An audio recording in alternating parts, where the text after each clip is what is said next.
A team he inherited, I think he got rid of about 15 to 20 of them in the first year. It was difficult if he didn't have something to fall back on. Mersey beat was exploding, Jerry and the Pacemakers, the Beatles in the cavern, you know. It was really, Everton were playing well, they had a good side, Liverpool were just exploding under Shankly. The way he reacts to the crowd, very similar to what Shankly's been. I still fancy his chances. Yeah. He played against Bobby Moore. What was your relationship like as young players under Bill Shankly? Well, Bill Shankly was a legend when he... we were lucky. We were lucky, yeah. As kids, we came when we were 15 years of age, 15 and a half, and to be part of that, of the club in the 60s, where the city was so vibrant, with the football teams. And I'm talking about Everton as well, they had a great team. The Beatles. We're live in a caravan, we used to watch him. You know, the whole thing about Liverpool in the 60s was tremendous, and we were just fortunate as kids to be there. But Shanks was a great man. Because don't forget, before we came, they were in the second division. So when I was in Aberdeen, and I didn't even know anything about Liverpool. I only knew that Bill Shankly had signed Dennis Law, and Dennis Law was my idol because he was from Aberdeen. I used to watch him driving around Aberdeen in his red Jaguar. I wanted to be like Dennis Law, so that's why I came for the trial. And Gordon and I met up in Liverpool at that time, and we went into digs together. Yeah. 30 Skerries Road, just around the corner from where we are. Imagine 15 years of age coming to a second division club. Yeah. But Shankly had just arrived, and a team he inherited, I think he got rid of about 15 to 20 of them in the first year. And he brought St John in, he brought Tommy in, he brought Peter, Ian St John, Peter Thompson. And the team gelled so well, it kept us out the side. As young kids, it was very hard to get in. And Tommy got in, as I said, 1962, and Gordon made his debut the same day as Tommy. You know. So going back to 1962, Gordon, you actually played under Shankly. Unfortunately, George, one of the biggest appearance holders in the reserves, so knew Shankly very well. But Gordon, is it testament to him as a man that people like George, sitting next to you, remember him so fondly despite him never being played? Oh yes, yeah. I mean, he took you in, as kids, when you first came away, you left home. I mean, I came from a little place in South Wales, and coming into the big city of Liverpool, you know, the whole club, you were looked after so well. You were put into digs together by people who had been vetted by the club. And of course, that's a big part, because you can't send 15-year-old kids leaving home to come to a big city and not look after them. And that's what he did. He was like a father figure to us all. He had a big problem with us because we were all talented youngsters. Tommy Smith, Chris Lawler, Bobby Graham, Gordon and I, we all came together. Tommy and Chris broke into the big time, the real big time, you know. Yeah. Gordon got in, got some great moments, great historic moments, but only probably played 17, 20 games or something because of injury, really. Got a lot of bad injuries. Bobby Graham hardly played in the first team until the late 60s. Then he played loads of games. Unfortunately, I couldn't quite break in. It was because the first team was so good. They were all legends, they were all internationals, and nobody got injured, and there was no substitutes. So the pathway was that's the reason I left in 65, because I had to get first team football. Gordon stayed another year or so, didn't you? Yes. 2 years. And then he had to leave. And then something we're seeing at the moment, actually, is the renaissance of youngsters coming into the Liverpool first team, which we haven't seen for maybe 20 years or so. That's right. Is it refreshing to see Klopp use, I mean, he's been forced to use them this season, but is it refreshing to see youngsters coming in and not looking out of place? It's like they've always been around the first team. Brilliant, isn't it? Yeah. Well, possibly like it was in the 60s, if you were playing in the reserves. If you played in the reserves, you know how the first team played, and if you had to get in for a game or so, well, you knew how the system worked. Yeah. And these kids know exactly. I mean, some of the kids they've got in at the moment, exceptional. They're absolutely exceptional. And something they say is that a lot of the first team players and the youth players, they bond together really well. There's no different cliques. They're all together. Was that what it was like in Shankly's time? Oh, very much so, wasn't it? Very much so. Very much so. There's no airs and graces about the players who played in our era. And it's likewise today. I mean, you see the kids who are coming in the moment, and they're scoring a goal, and you see the elder players. They're so delighted for these kids that they scored a goal or they've done something good. It's fantastic to see. And we used to come to the club at 9 o'clock in the morning, 9:30, get on the coach. All the first team, all the reserves and apprentices, all on the same coach, down to Melwood, 2.5 hours training, back on the coach to Anfield, have our lunch together in the canteen. Shankly would be sitting in the corner with his silver cup with some concoction in it, nobody ever knew what it was, chatting to the press. Then we'd have a shower, not a shower, no showers in those days, communal bath. Yeah. We'd all jump in the communal bath, and then we'd do our chores. When we were kids, between 15 and 17, you had to fork the pitch, paint the stands, sweep the cup, clean the boots. And then when you became 17... He only wanted to sweep the cup because you used to find money there. Being in Aberdonian, you know. But that was part of the job. And when you became 17, people cleaned your boots and you became a full-time pro.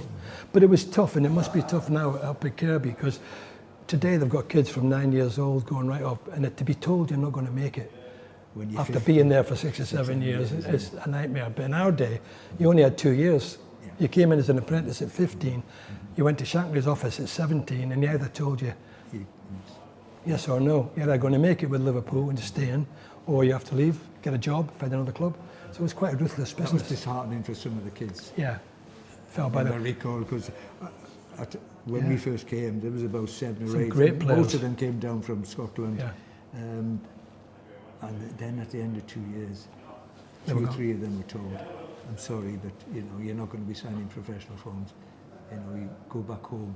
And I think it was is it embarrassment, or Yes. as well as being disappointed, the lad, they could go back home and tell their mates, I didn't make it. It must have been difficult for them. I mean, they let us go by international school. But a couple of players played for the country. Grant McCulloch played for England. Alec Totten played for Scotland. And after a couple of years at Anfield, they moved on. So we were lucky to get, well, we're privileged to become professionals at Anfield. Well, it's something that Trent Alexander-Arnold's trying to address at the moment. He set up an organisation to try and help people who have maybe not got into who have been there for X number of years, and it's tremendous what he's trying to do.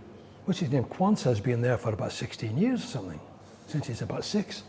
It's incredible, isn't it? He's been at Anfield all them years, he's only a boy.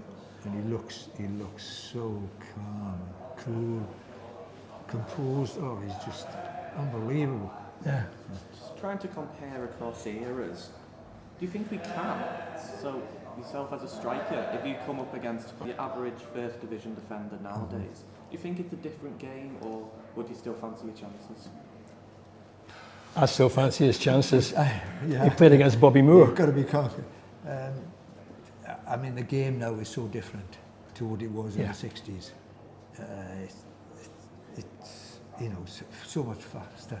You look at these fellas now, when Salah takes off his shirt and his muscles written in, the man is just Unbelievable. how he keeps himself so fit. He's hardly ever very much. I think I've only known him once to be injured, and that was in the final against Real Madrid when he got taken off. And recently for Egypt, that's all. So they're tremendous. So I don't know, I still fancy my chances.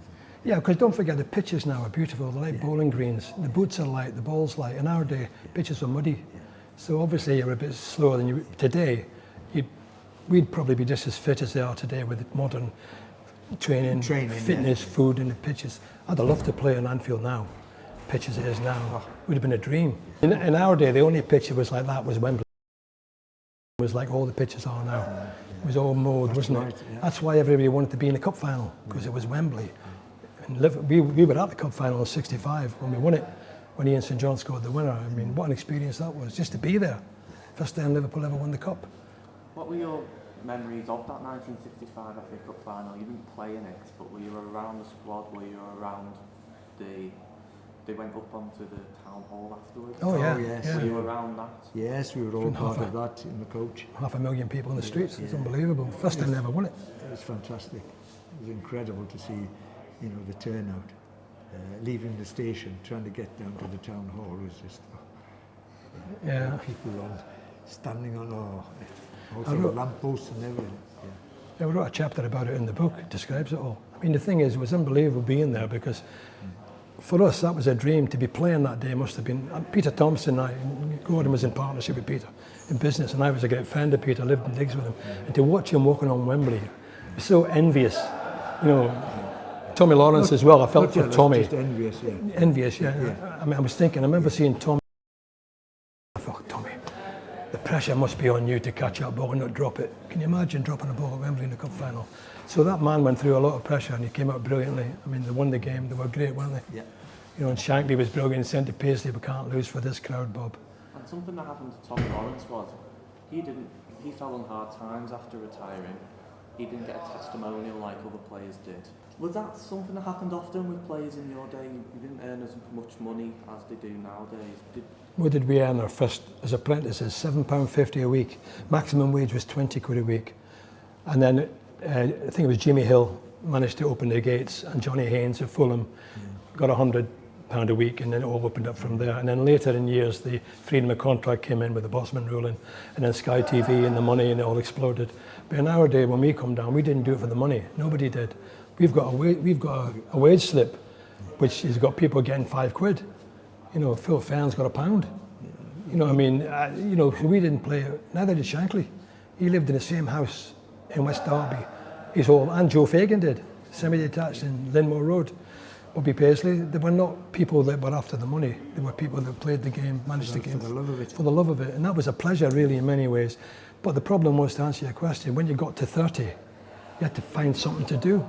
And we weren't educated, because we left school at 15. So what do? Drive a lorry, work in a factory, open a pub? Not today. Which a lot of people did in those days, and it was difficult if you didn't have something to fall back on. Yeah. So 40 years left of your life, 50 years, you've got to find something to do. Well, now Alexa Trent Alexander. I think George and I were both. We're able to get. We were both fortunate, you know.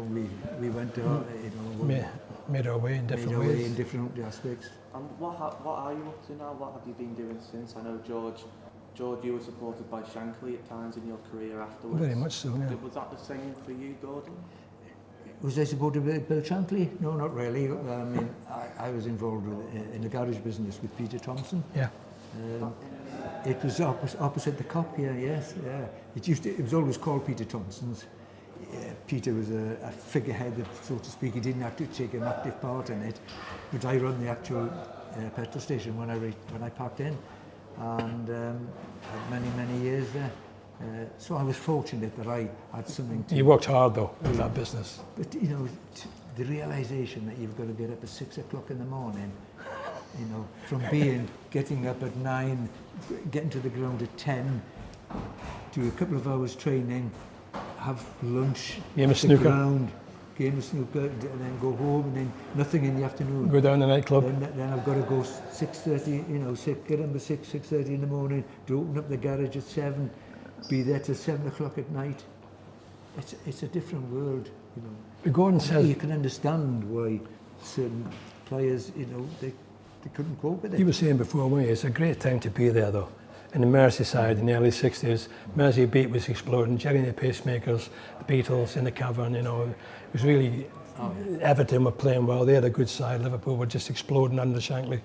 And a lot of people, the modern generation, they won't know how the club changed under that man. No wonder there's a statue there, because he took it all on board himself. Yes, And Bob Paisley, I mean, and he didn't get rid of any of them. He kept Joe, he kept Bob, he kept all the staff, didn't he? And Moran. And it proved very, very successful decision. How do you react when people try and compare Klopp with Shankly? Are there similarities there for you? Oh yeah, I mean, Shanks idolised the crowd, absolutely idolised the fans. Yeah. And likewise this man, Klopp. Yeah. He idolises it. And you can see the way he reacts to the crowd. Very similar to what Shanks did. So I think they're on a par, and I think that's why people compare them. Yeah. Shankly used to say to us, you're playing for these boys, the boys in the factory, boys in the docks, they come here on a Saturday. They're the ones who pay your wages. Yeah, don't let them down. That's what he used to say, don't ever let that. Yeah. And you sign autographs, you're told to sign, you There's no way you would be here. Here's a stand up on your neck when he spoke. The thing is as well, I agree with Gordon. I mean, the only difference between, for me anyway, between Shankly and Klopp is the accent. Because, you know, they're both very similar characters, got the socialist ideals, they love the fans love them, characters, personality. We're very lucky to have Klopp, really, aren't we?